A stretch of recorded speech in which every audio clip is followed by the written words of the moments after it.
Hey guys, it's Nick from LIWG, and I'm going to be bringing you, hopefully I can get this done quickly, a quick battle report of some Orcs and some Warriors of Chaos. I did this game the weekend of Brawler's Bash because I was actually just curious on how I would be able to pull off the Sustainable Centers list of Warriors of Chaos. So I actually did a little modification of my own. I knocked it down to 2,500 points. So me and Chris played 2,500 battle, and I essentially had the same list, one less unit of Juggernaut Cavalry, and maybe a unit less of dogs.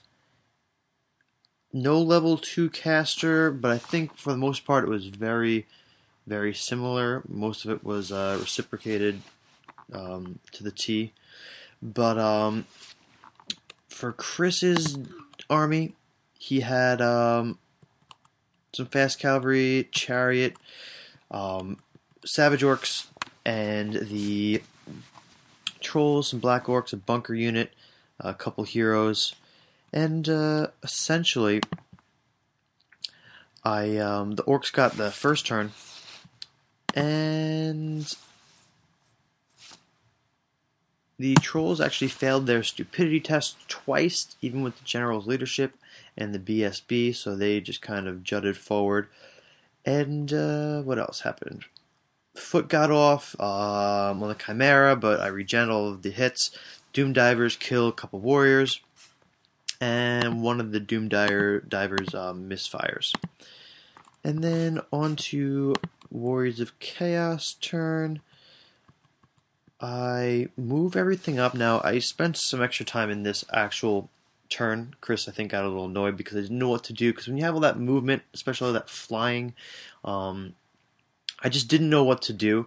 And we actually played this game the weekend of Brawler's Bash, and it might be kind of funny to realize, but I cracked up when I saw that this very similar situation happened with Mr. Malorian and the Sustainable Center, where I dropped my Demon Prince right next to the Trolls and right in front of the Black Orcs.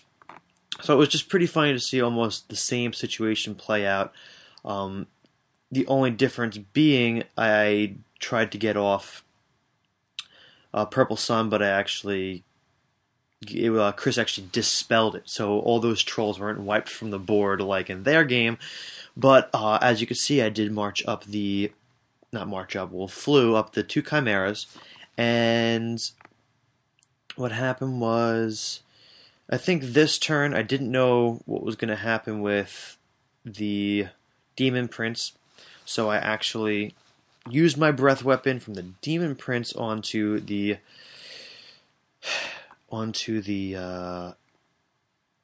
trolls, which I ended up counting as an error because I should have saved it for when he got into combat with the trolls, if he ever did. This way I can get that regen out early, because when I realized chimeras will get the regen out at their initiative, so that would be before that mounted hero did anything. But at least for the rest of Warriors of Chaos turn 1, I tried to get off Soul Blight, but that was misspelled. I was miscasted, or it was no, actually it was dispelled. I did get Doom and Darkness off onto the Black Orcs, but it wasn't a very good magic phase. So Chris made some reactions. He didn't want to get the trolls in right away, and since the Black Orcs had a crazy had that I believe it's -3 leadership, I think it is, he decided not to flank the Demon Prince. He just moved around his fast cavalry, and I guess just essentially just set himself up to have a turn to react. This was a very quick-moving army, and he wasn't expecting this, and I do have to admit that's a pretty crazy hitting army when you can just smash through entire units or entire hordes with your two chimeras and your hero and your Demon Prince. So I do think this is a pretty solid lesson. I do recommend it if you want to just slaughter your opponent. So Chris had no charges. He did foot and he miscasted on it, so I think he did end up losing the spell. He killed a warrior or two again, but he rolled a 1 for the continuation of the spell, so I actually got to place it on some black orcs and killed a bunch of them. I think almost 8 or 9, which was pretty crazy. 9 black orcs drop. So he loses foot.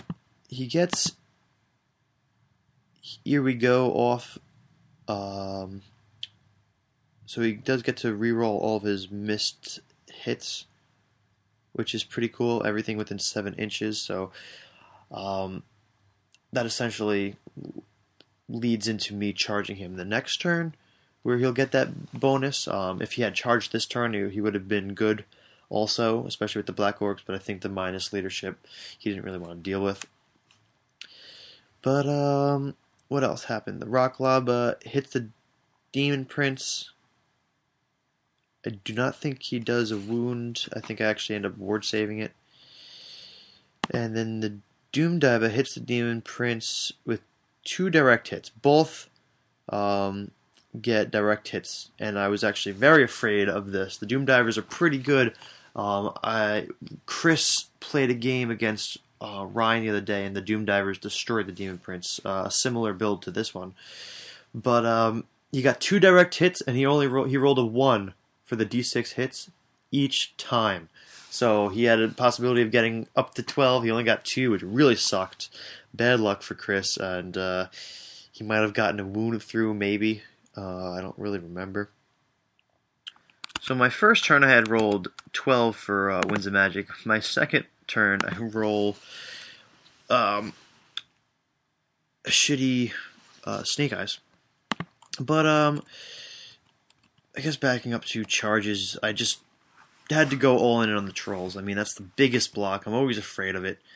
Chris just started fielding that block often enough. I've seen it do some crazy stuff in Malorian's videos.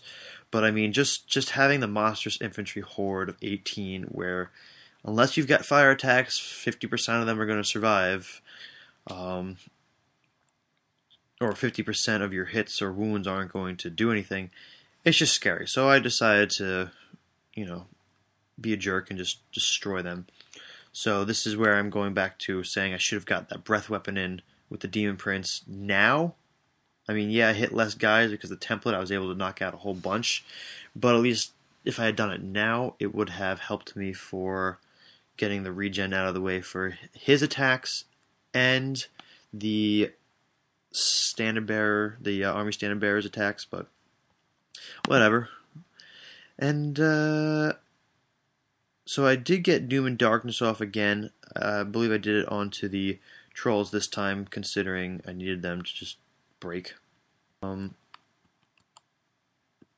just slaughter them pretty bad. Yeah, it was pretty bad. So even, I mean, I haven't played enough with the Chimeras, but they're very solid, and I do think that they are terribly underpriced. Not terribly, just underpriced. I mean, I tweaked this list a little bit, and I gave them the regen along with the flaming attacks. So, especially since I knew I was playing ogres, orcs and goblins, considering you probably could have trolls. But just having I think it's 6 attacks plus D3 more. I mean, they're just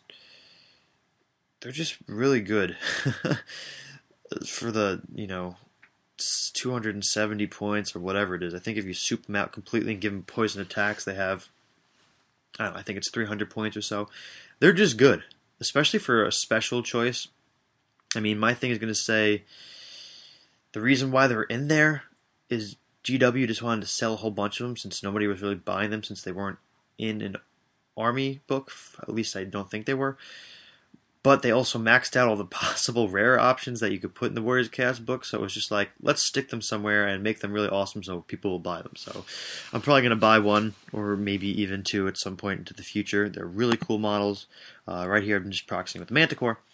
But anyway, I do end up slaughtering the Trolls, and they run, and I fly them down with the Chimeras, and then take a leadership test to restrain with the 2 heroes, as you see there. And then, I mean, I've got notes on the rest of the game, but I don't think I'm going to go through it just because at this point it was a pretty strong victory for myself, just based on the fact that when you lose an entire horde like that of trolls, and the fact that you've got these giant monsters flying around with regen, even when you have your war machines doing decent damage and I just regen them, it's frustrating to deal with. So just to pan through the rest of the pictures, I do some charges here. The Warriors of Chaos actually never get into combat. Chris did this little thing where he put his fast cavalry here, which was pretty clever. This way there are more of my guys in his front arc, so I would have to charge the front of them, and then I would end up exposing my flank to the Savage Orcs, which, I mean, could they hold up? Yeah, maybe. I don't know. I feel like the Savage Orcs, even though the Warriors would strike a whole bunch down first, the fact that I would only be getting 4 times 3, I'd get, I don't know, 12 attacks. I mean, I'd be able to do some damage at weapon skill 5, strength 5, but just the fact that Savage Orc hordes are just not friendly, I decided to not give him the free points on that, so I just kind of held off on that. Skull Crushers just did their thing, and then the Black Orcs held up for a while, and they actually did, I think they got the Demon Prince down to having only 1 wound left on him. I think that they got 3 wounds onto him. But Soul Feeder is so cheesy, I just kept getting my wounds back. So he would get so close to killing him, and then he would just pop his wounds back. So the Demon Prince, I think, is a very, very strong piece, as people can probably tell now after the book being out for a month or two. It's just tough. It's just tough to deal with. I mean, even with the Charm Shield, if you get a cannon shot at him the first turn, and he saves, or you get that 2+ warp save versus flaming attacks, he's just tough to take down with your anti-hero stuff. So he essentially grinded the Black Orcs down. The Manticores just destroy everything on the side. So I never even get to the Savage Orcs. I decide that it's not worth it, and we pretty much call it game after turn 3.5, turn 4. So, but really, this was me just trying to test out the sustainable centers list, and I believe it is solid. So I give you props on that. So it's pretty cool. So I hope you guys enjoyed this quick report, and stay tuned for more. Thanks.